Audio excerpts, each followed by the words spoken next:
Ça, c'est une spéciale Saint-Valentin. On ne peut pas passer à côté de la Saint-Valentin. C'est obligé. Il faut faire quelque chose pour la Saint-Valentin.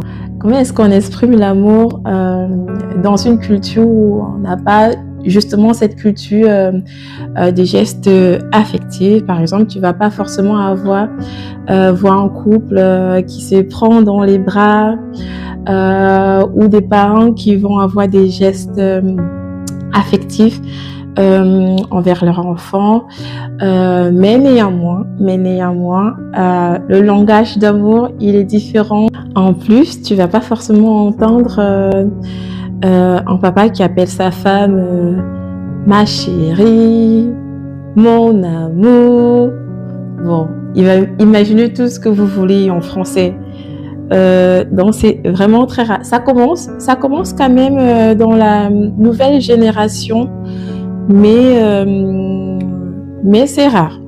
Alors, voici quelques expressions qu'on va utiliser pour exprimer son amour ou du moins son affection vis-à-vis de quelqu'un qu'on aime.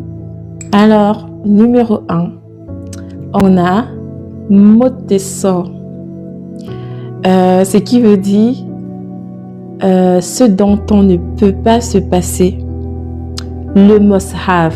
On doit absolument avoir cette chose-là. C'est tellement précieux que tout le monde doit avoir cette chose-là. Donc, ça, c'est la première expression.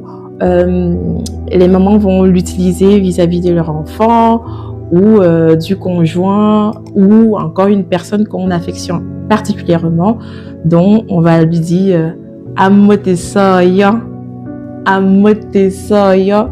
Entendez comment ça résonne bien dans les oreilles. Amotesoya.